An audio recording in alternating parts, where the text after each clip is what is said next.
Assalamualaikum warahmatullahi wabarakatuh. Selamat malam, selamat siang, dan selamat pagi. Terima kasih telah bersedia menyaksikan video ini. Untuk kali ini, Ibu akan membahas metode kerja dalam penelitian. Ini adalah materi pertemuan keempat pada mata kuliah Metode Penelitian Linguistik Sastra.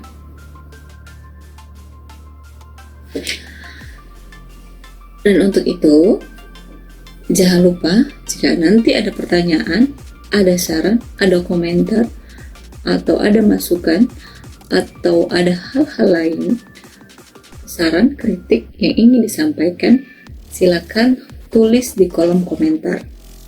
Jangan lupa juga subscribe, komen, dan bagikan video ini. Semoga video ini bermanfaat bagi kita semua, kepada mahasiswa seluruhnya. Semoga dapat menyimak dengan baik dan mengambil manfaat dari materi-materi yang ada dalam video ini. Ucapkan terima kasih. Mari kita lanjutkan ke slide yang pertama. Di slide yang pertama, kita akan membahas garis besarnya dulu, yaitu adalah metodologi penelitian.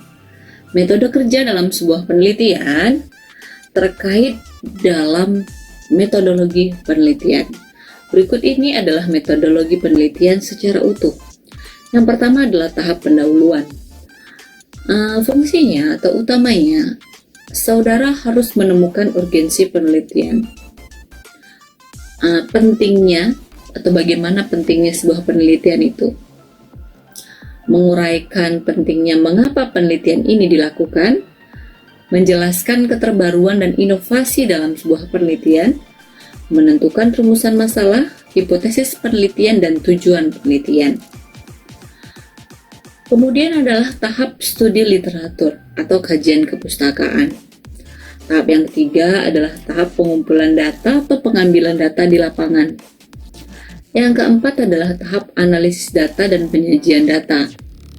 Menganalisis data hasil temuan penelitian dan menyajikan data hasil penelitian tersebut.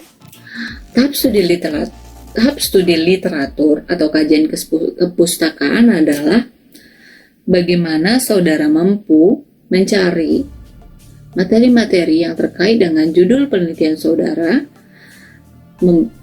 kemudian memberikan materi kepustakaan yang tepat. Intinya, memberikan referensi-referensi yang terpercaya dan memberikan referensi yang sesuai dengan penelitian saudara.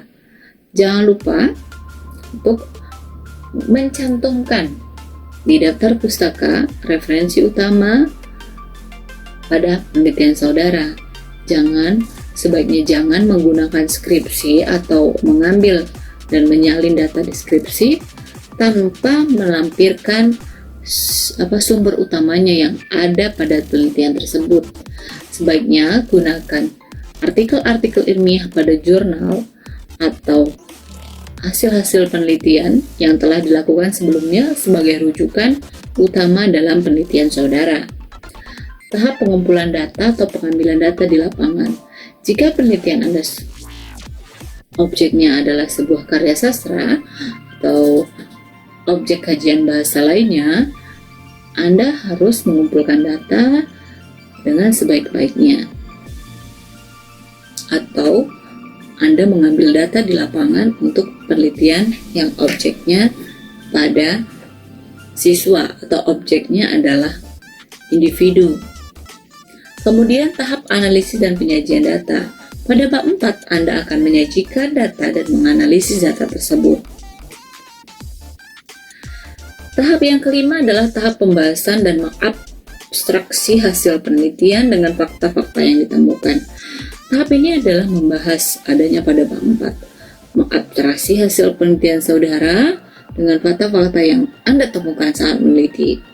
Anda kajian kepustakaan sebagai rujukan, kemudian Anda amati, Anda analisis, dan akan menghasilkan hasil penelitian berdasarkan fakta yang Anda temukan sebelumnya.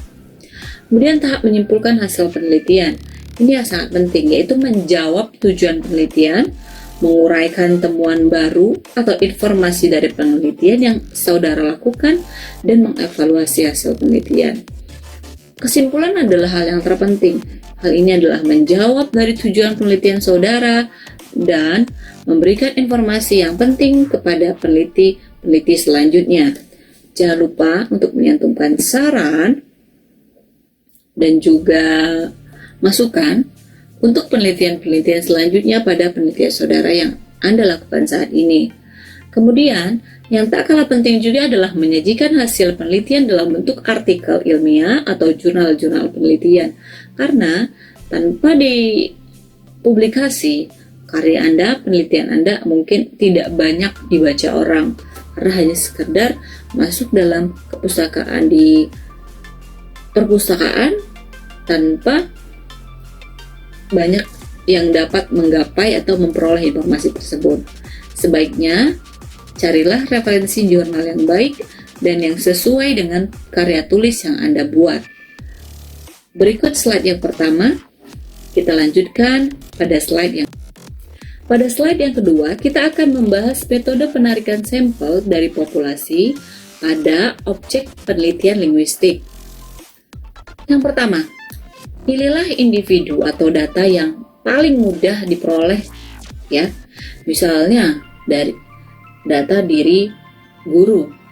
Dia seorang guru, maka yang dipilih adalah murid. Kalau Anda seorang dosen, kajiannya adalah mahasiswa.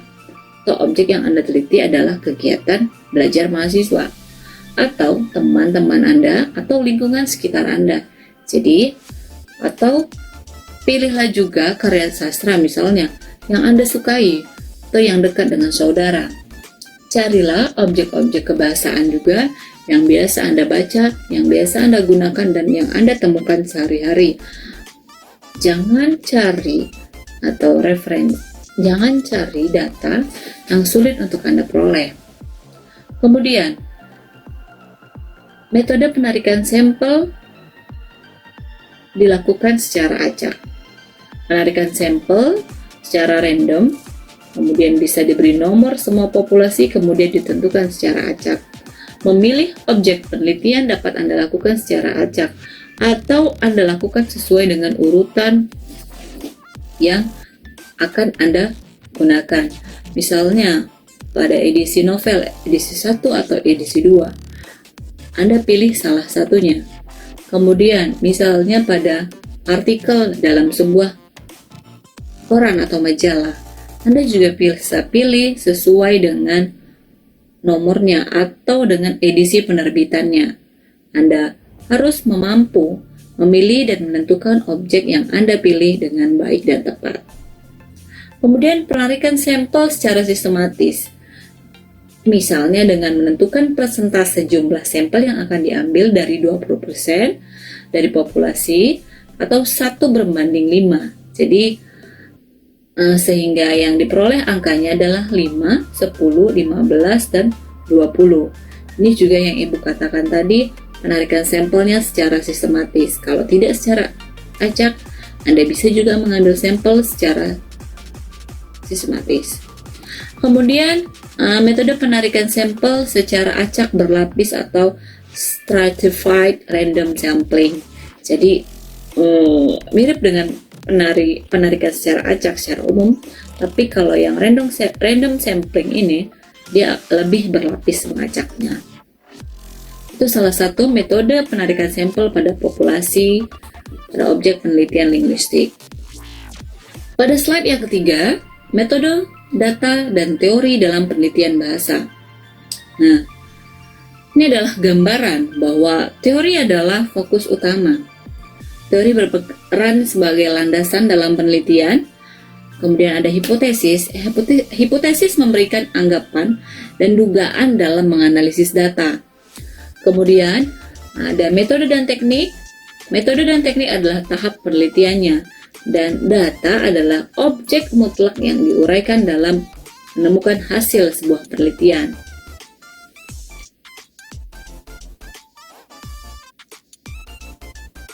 Intinya, teori menjadi fokus dalam sebuah penelitian karena teori adalah dasar Anda untuk meneliti.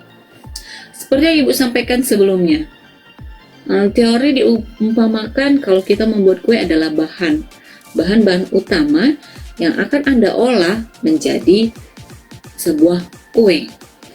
Ya, bahan-bahan tersebut yang akan Anda olah di bab 3 dengan tekniknya yang akan menjadikan hasil buah penelitian. Pada slide yang keempat, teori menjadi pusat fokus atau unsur sentral dalam sebuah penelitian. Tadi sudah Ibu sampaikan bahwa tanpa sebuah teori yang tepat, maka penelitian akan kurang maksimal atau kurang tepat hasilnya. Oleh sebab itu, teori pemilihannya harus disesuaikan dengan objeknya dan harus disesuaikan dengan penelitiannya. Metode berhubungan dengan teori. Pemilihan penggunaan metode, teknik tertentu pada tahap penyediaan data sangat ditentukan pada objek penelitiannya. Jadi, apa yang kita teliti maka akan berhubungan dengan metode penelitiannya, juga dengan teorinya. Teori linguistik berhubungan dengan morfologi. Komponen utama penelitian adanya masalah yang secara tentatif terrefleksi pada hipotesis, metode dan tekniknya, dan datanya. Jadi intinya, kalau pada kajian linguistik, teori berhubungan dengan kajian utama yaitu morfologi. Misalnya, komponen utama penelitian adalah masalah yang tentatif ya, yang akan kita lihat pada hipotesisnya. Oke, Ibu rasa demikian untuk slide yang ini. Kita lanjut ke slide yang berikutnya. Pada slide ini, metode dan teknik pengumpulan data secara sinkronis. Pada umumnya, penelitian yang kita lakukan adalah penelitian sinkronis ya, karena hanya pada satu periode penelitian objeknya, tidak berperiode atau diakronis satu lagi. Itu materi lain, nanti kita akan bahas. Yang pertama ada metode yang dapat kita gunakan adalah metode simak dan metode catat. Ini kalau yang kita teliti adalah misalnya kajian kebahasaan, wacana humor, tindak tutur ya, pasti Anda menyimak dan mencatat, atau Anda menganalisis wacana atau dialog-dialog, percakapan ya. Biasanya yang kita gunakan adalah metode simak. Kemudian metode cakap juga sama. Kemudian mirip ya. Kemudian metode introspeksi, yaitu melibatkan atau memanfaatkan sepenuh-penuhnya secara optimal peran peneliti sebagai penutur bahasa tanpa melebur lenyapkan peran kepenelitiannya. Nah, ini biasanya metode pengamatan yang dilakukan oleh si peneliti itu sendiri. Kemudian metode catatan sekitar teknik-teknik lanjutan. Nah, ini sama juga. Metode yang dilakukan adalah mencatat bagian-bagian yang berkaitan dengan data atau objek yang Anda teliti. Metode penyediaan data. Agar penyediaan data diperoleh secara representatif, sumber data haruslah mencerminkan keterwakilan populasi dalam sebuah penelitian. Dalam hal ini diperlukan besaran sampel yang optimal. Sebenarnya, dalam sebuah penelitian, semakin sebanyak sampel yang Anda gunakan, misalnya, apalagi pada penelitian survei, maka akan lebih optimal hasilnya. Ya, tapi pada penelitian-penelitian tertentu, sampel juga sangat diperhatikan karena akan sulitnya pendataan dan pengamatan. Misalnya hanya 2 kelas kontrol, kelas eksperimen, atau objek A dan objek B. Jadi tergantung penelitiannya. Yang penting adalah sampel yang dipilih atau objek yang dipilih adalah mewakili dari populasi.